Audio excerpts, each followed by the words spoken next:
Sorry I didn't make an episode of this series for so long. 1, busy things. 2, procrastination. Hey there guys, Robert here, and welcome to episode 4 of RobGioRanks. For this episode, I'm going to be ranking this 9-year anniversary compilation from Monstercat. So, Monstercat is a Canadian music label, and being 2021, the label will turn 10 years old on July 1st, which is why I thought it would be perfect for me to actually rank this 9-year anniversary compilation that was released last year in the wake of their, 9th anniversary. Because, I have the best timing skills, right? No! I will admit, though, I really don't listen to too much stuff from Monstercat, but I think my introduction to the label was the track Colossus by Troptech, like I mentioned in RobGioRanks number 33, and I thought it was great.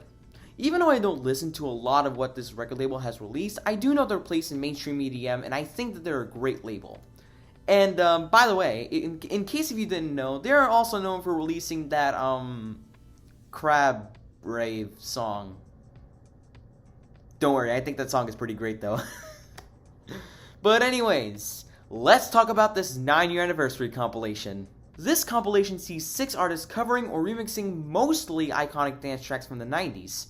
I say mostly iconic dance tracks from the 90s because I don't think I've ever listened to the original coming on strong prior to listening to this compilation. As for what I think about this compilation, I personally think that it's not bad as a whole, but I do think that it really could have been better. This compilation's highest points are fairly high, not super high, fairly high. But its lowest moments, oh god, they're low. And I think you know where that's going. Before I go over my ranking, I just want to say that this is all my opinion and you can feel free to either agree or disagree with me. This ranking is not based on popularity, but rather on personal enjoyment and nostalgia.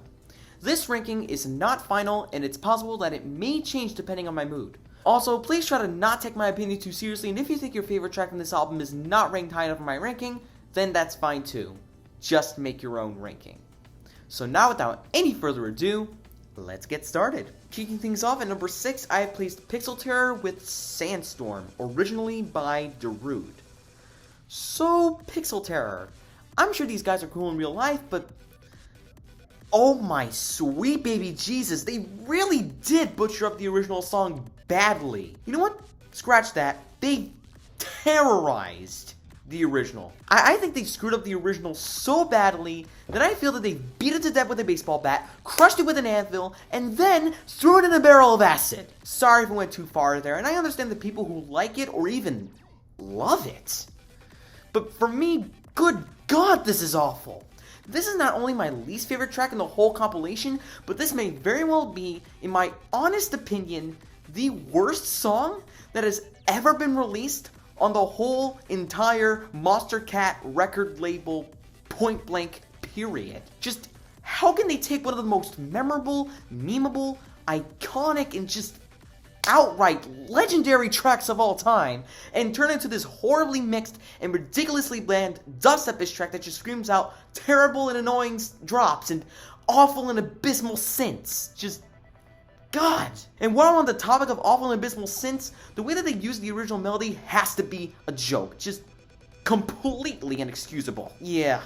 Again, if you like it, I get it. I understand the appeal, but this cover is so god-awful, and I am sure that a fair field of people would agree. Just fuck this cover. Just fuck it. Stick with the original. This absolutely blows. Let's move on to our next pick before I lose my mind.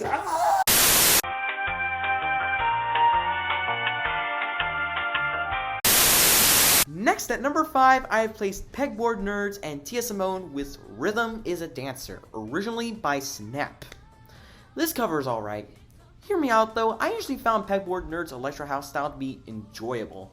For instance, I thought that the song that they did with Knife Party called Harpoon was pretty good, but for this one, I really wanted to like it more than I do, but in the end, it only turns out decent. And I don't have a lot to say about it.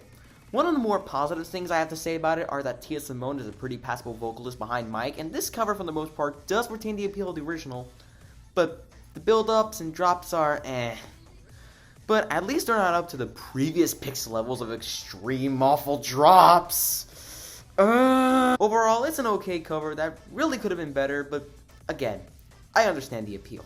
Next, at number 4, I have placed Half an Orange and Saxquatch with Around the World, originally by Daft Punk. Duh. Honestly, I think this one is better than the Rhythm is a Dancer cover, but that doesn't mean that this cover doesn't have its flaws. The vocoders on here compared to the vocoders on the original sound a bit off. However, I do like the funky downtempo production of this cover quite a bit for its usage of funky guitars as well as the playing of a saxophone. Also, around 2.5 minutes in, the ending is pretty cool and fairly satisfying, because the female vocalist's smooth vocals contrast very well with the guitar and piano playing. But if I can be honest, even though the vocoders on the original had their own charm about it, the vocoders on here, again, sound off and just drag the enjoyment factor of this cover down a bit. I feel like this cover would have been more than good if they were taken out. Overall, even though I think this cover is in okay to almost good territory, I think it really could have done better to do one of the most iconic Daft Punk tracks justice. Next, at number 3, I have placed Stonebank and EMEL with Coming On Strong, originally by Signum. Okay, now we're really onto the good stuff, thank God. And this is the only cover in this entire compilation where I can say that this is better than the original. Granted, so do Rameses B's great take on children, which we'll get to later on, but that cover is only on par with the original. Stonebank and EMEL's cover on this song, on the other hand, is better than the original because for me, the original is good, but it's also a bit forgettable as well. I listened to both the original and the cover/remix back-to-back while I was working on this segment, and I found the latter to be better in terms of memorability and interesting factors. And being the fact that it's a hardcore take on that song, it obviously has more punch and grittiness than the original as well. Not only does it do a fairly good job at combining both the new and old dance music styles, but the drums of this one are really intense and have some variety to be brought here. So overall, I don't think it's very great, nor do I think that it's a stone cold masterpiece or some shit like that, but I think this cover is good. Really good. I like it. Go check it out. Next, at number 2, I have placed Grant with Better Off Alone, originally by Deejay. Now I like this one a ton. He does a very good job at using the nostalgic feeling of the original and combining it with his own unique electronic styles, which is something to be praised for, alright? His original vocals are really beautiful, and the slower future bass off drops to this are pretty cool. Also, there are some sections of this cover, like at the 2:33 mark, where it gets all acoustic and reminds me of Porter Robinson's Nurture quite a bit, which is definitely a compliment. And on top of that, the final drop somehow makes me want to headbang to this for a little bit at times. And the ending is pretty cool, and it gives it more of a jazzy flair to it. So overall, even though I didn't have a lot to say about this, I still think that it's a good to great rendition of the classic Eurodance track of the same name, from satisfying build-ups to pretty cool future bass off drops to his smooth vocals to beautiful acoustic sections. Nice. And finally, at number 1, I have placed Rameses B with Children, originally by Robert Miles. First of all, rest in peace, Robert Miles. And second, this cover is really great. Like I mentioned, this is on par with the original in terms of quality. So it can't beat the original, but again, this is really great.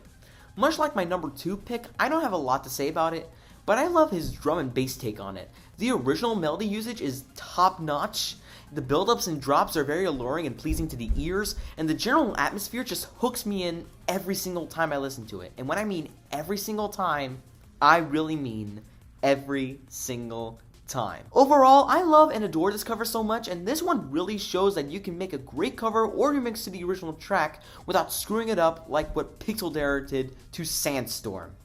Let that sink in, And before I unveil my final thoughts on the whole compilation, rest in peace, Robert Miles. You were such an influential music producer, and you will never be forgotten. So let us take a moment of silence to commemorate the life of Robert Miles and for what he did for electronic music.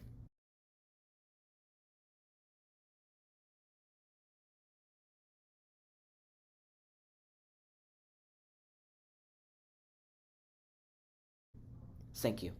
So yeah, that was the 9-year anniversary Monstercat compilation, and again, it's not bad as a whole, but it's alright. Don't get me wrong, making modern EDM covers to dance tracks from the 90s is such a cool concept.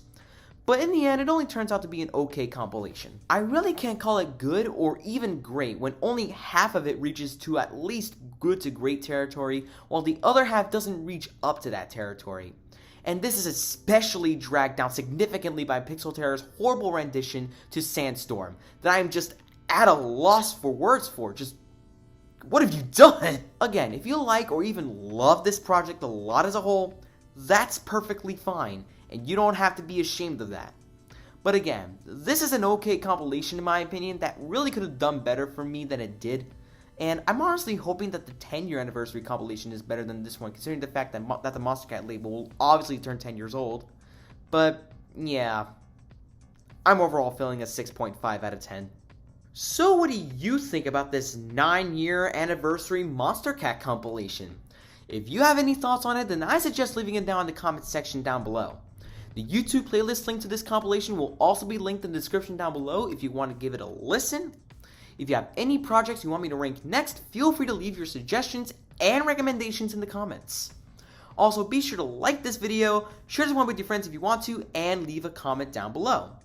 And as always, don't forget to subscribe as we're on the road to 6,000 subscribers. That's pretty much it, guys. Thank you for watching. And as always, I'll see you in the next video. Bye-bye, guys!